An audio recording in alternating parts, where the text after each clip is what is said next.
So this morning, I just wanted to set the scene and really talk about the road ahead for the Aussie equity market, a bit of a sense check, if you will. So I think it's fair to say that 2022 was a really incredibly macro-focused year. We saw just about every asset class and every stock really sold off pretty indiscriminately, and then similarly in tandem, they did rise as well. So I thought this one chart really encapsulates how macro really dominated returns last year, and it just shows you how correlated stock returns were throughout most of 2022. So essentially markets moving up together and the markets sort of moving down together across, pretty much across all stocks bar resources. So look, while it's easy to sort of draw that same conclusion at the start of 2023, we think there are reasons to believe that this year is going to be a little bit different from last year, and one that's going to be far more focused on the fundamentals as opposed to the macro. So we're seeing some pretty favourable signals emerge for those really picking stocks. If you look at corporate credit spreads, they have widened. Also, we've seen valuations and margins widen quite significantly across sectors and even within sectors themselves. And also the changing demand profile. We'll know the impact that rising interest rates are likely to have. We know all about the fact that fixed rate mortgages are going to roll off in the second half of this year and the impact that will have. But more importantly, I think the big headwinds for the market last year, be it inflation or higher interest rates, seem to be abating. Inflation is looking more and more like it has peaked. So if you look at the ABS monthly inflation readings since July, they have tended to be around that 7% mark. As of the last one, it was 7.4. But since July last year, they have hovered around sort of 7%. So it looks as though we have reached a peak. Michael Knox certainly thinks that 2022 would really close out inflation close to 8% before really trending back towards 4.8% in 2023.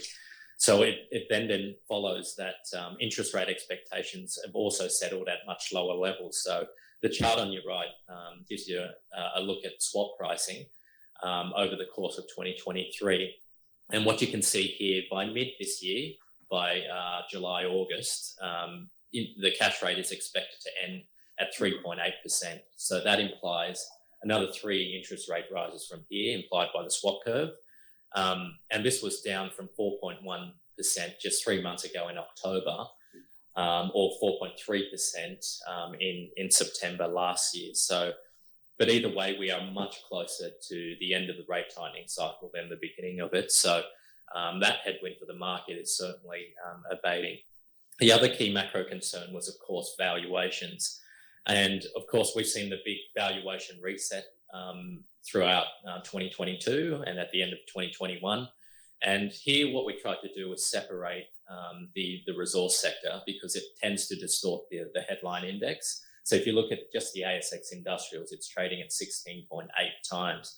Now, it was down from 23 times at the end of 2021, and it's trading much closer to its long run average, about 15 times. So while the headline valuation now has settled down quite significantly, I think what it does show you also, if you look on the right and you drill down a little and take a peek into the sectors, it also gives us a really interesting trend here as well. So having a look here, it's rather interesting, but probably a little bit unsurprising that the defensive trade looks very crowded in our mind. If you look at the valuations on staples, communications and healthcare, they're trading well above historical valuation ranges. In fact, it is pushing up to the higher end. And what we did have a look back on the returns over the last quarter of 2022, and staples as well as healthcare were really the laggards when it came to the market. So perhaps with the interest rate expectations paring back and a little bit more favourable macro in terms of some of those headwinds abating, that defensive trade is starting to wane a little. So we think they are carrying a lot of expectations into reporting season, particularly if the more cyclical parts of the economy seem to be holding up. As Alex Mees talked about last week, we saw the retail sector really holding up during that Christmas Black Friday period. So with headwinds from valuations as well as higher rates largely being reset, I guess in our mind, it will really be around the fundamentals and how well the fundamentals really perform this year. That will separate the winners and the losers. So when we look at earnings, the 12-month forward earnings for the ASX industrials back to 2005. Now, unfortunately, we don't have data back beyond 2005. There are two clear episodes where we saw big earnings revisions, and that was during the GFC as well as 2020. So earnings took a significant hit during those periods. They were down somewhere in the vicinity of around 30%. Now, the question is around the resilience of earnings this time around into 2023. Now, we don't think we're going to see the same magnitude of earnings decline for the Aussie market, particularly the industrials, given what happened in 2008 as well as 2020 were more event-driven bear markets. So, if you cast your mind back to those periods, it was a sudden loss in confidence in the market, fears that the financial system was going to collapse, the world economy was just going to grind to a standstill. So instead, what we're seeing in 2023 is more akin, in our view, to a cyclical bear market, where interest rates really take some of the heat out of the market, cools inflation down, and we get a more gradual slowdown rather than a sudden and sharp correction in earnings. So here we know that interest rates have been well telegraphed. Markets have plenty of time to adjust to the coming shock to demand. So in our mind, it's hard to see the same magnitude of EPS decline that we saw in those two periods. So, and if you look at the earnings outlook, particularly earnings growth for the next few years, we'd argue that they're far from excessive as well. So in 2023, earnings are expected to grow around 5.5%. Now, keep in mind, we are cycling that COVID-affected year in FY22. So it is going to look a little bit higher, in fact, 5.5% higher. And then earnings are essentially going to be flat in FY24 and FY25, or that's what consensus has priced in. So then on top of this, we've heard all this news from the media about earnings needing to come back in the US. We're going to see a sharp rate of decline in earnings.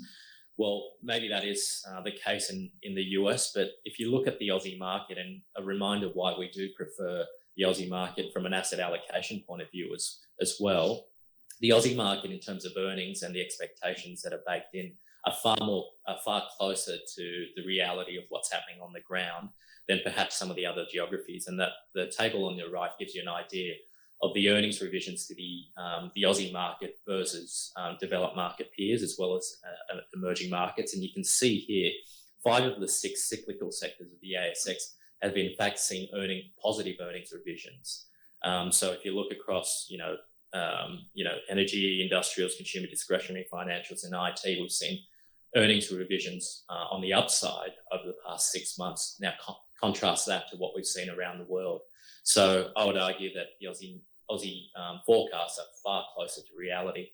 And a few reasons, we put this down to a few reasons, and we've talked about this ad nauseum. I guess it's the lack of guidance in our market, the regular trading updates that we're seeing from companies, all leads to some pretty conservative forecasting. And also we're seeing some less acute inflation issues at what we've seen from the US and Europe. So all points to some earnings forecasts that are perhaps a little bit more conservative and easier to forecast. The last slide that I really wanted to show you was the long-term capital market assumptions from JP Morgan. Now, I did show this slide at the end of last year, and what it did show you was that with valuations coming back across the bond market and equity markets, the long-term returns for both bonds and equities are the most attractive they've been in nearly a decade. So in 2022, JP Morgan capital market assumptions assumed that returns were going to be around sort of 4.3% over the next 10, 15 years.